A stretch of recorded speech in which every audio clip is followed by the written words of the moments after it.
After several delays and minor hurricane damage, NASA was successfully able to launch the Artemis 1 mission and kickstart its program to finally return to the moon after 50 years. Yes, you heard it right, it's been 50 years since the Apollo mission.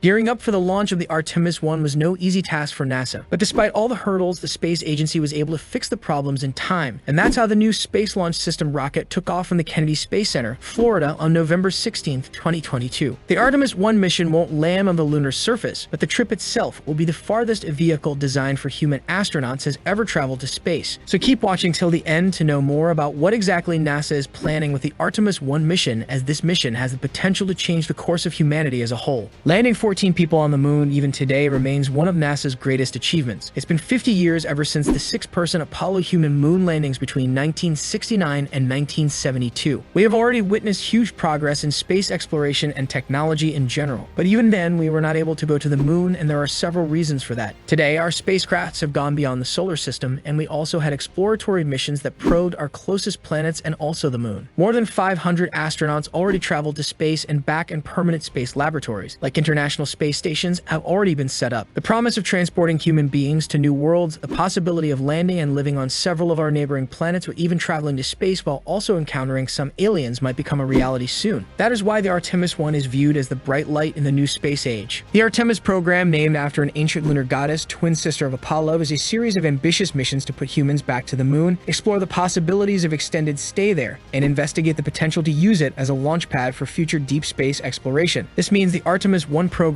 does come with extremely humble mission objectives. It's technically only a lunar orbiter mission, as it is not carrying any astronauts. It isn't even equipped with a lander or rover component. The mission's spacecraft, Orion, will get into lunar orbit that would be about 97 kilometers or 60 miles from the moon's surface at its closest. Unlike other orbital missions, the Orion is an exception because it has a return to Earth target after it has orbited the moon for about a month. There are 3 Artemis missions in total. The Artemis 1 is an uncrewed test flight which will circle and fly past the moon. Then you have the Artemis 2, which will be a crewed flight beyond the moon and will take humans the farthest we have ever been in space. And finally, you have the Artemis 3, which will land the first female astronaut and the first male astronaut of color on the moon, and they will be spending a week performing scientific studies on the lunar surface. The Artemis 3 will also be the US-based agency's very first crewed moon landing mission ever since the Apollo 17 in 1972. The objective of the Artemis mission and Apollo mission might look similar, which is to put humans on the moon, but the Artemis mission is quite different. The moon landings of the 1960s and 1970s were a little too early in the new space age, which was still at its infancy. We were able to put humans on the moon just 12 years after the very first satellite, Sputnik, was launched. President John F. Kennedy made a public announcement in 1962 that the US would put a man on the moon before the decade was out, and he was right. The deadline was met, all thanks to the massive mobilization of resources towards the end. The Apollo missions were mainly guarded by several geopolitical considerations and were deeply driven by the desire of the United States to win the space race, to overtake the Soviet Union,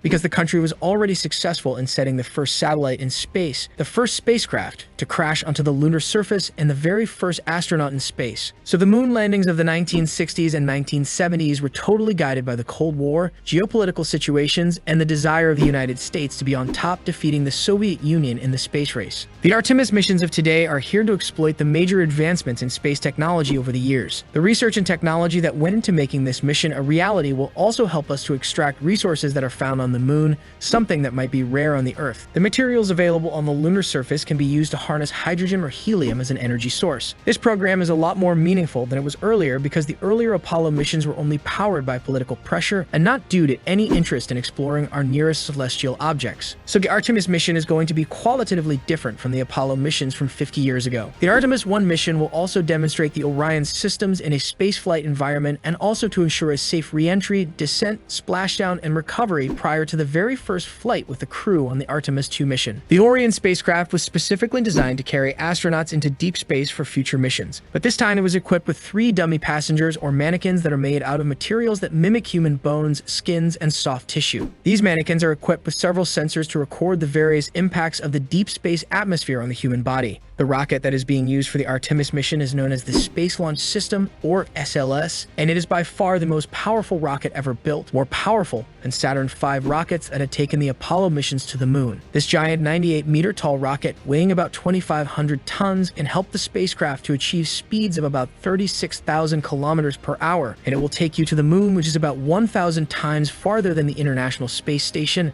and sees a regular traffic of astronauts. There are no humans on NASA's big trip yet, but there are 3 high-tech mannequins, which for those of you who don't know is a human model used in scientific research that is filled with sensors, as they will test how the human body responds to space travel, because this is something that we don't do very often. These mannequins are designed to measure the effects of radiation on women's bodies in space. One of these mannequins would be in the commander's seat to measure how bumpy a ride would be to the moon, which will give us more information for future human crewed missions. Don't let looks deceive you, because they are here to play a very critical role in NASA's ambition to build a new pathway to the moon and eventually send astronauts to the Mars. What makes things extremely exciting is the fact that NASA has got several long-term, ambitious plans using the technology and research involved to make the Artemis mission a reality, as the space agency is planning to launch a future crewed mission to Mars. If you look closely, this perfectly aligns with the goal of Elon Musk's space exploration company SpaceX, because that company also wants to colonize Mars. If that happens, Mars would be our second home. The Moon to Mars plan also involves building a new space station in lunar orbit and eventually a habitable moon base. The Artemis mission is all about scientific discovery, economic benefits, and also an inspiration for a new generation of explorers, which NASA would like to call the Artemis generation. NASA will be collaborating with commercial and international partners to establish the first long-term presence on Mars. Consider the Artemis mission to be a very first step to put humans onto the red planet. The space agency will be building a global alliance and exploring deep space for the benefit of all. Even with NASA's reliance on private partnerships, Artemis mission will not be cheap in any way. NASA Inspector General Paul Martin admitted to the House Subcommittee on Space and Aeronautics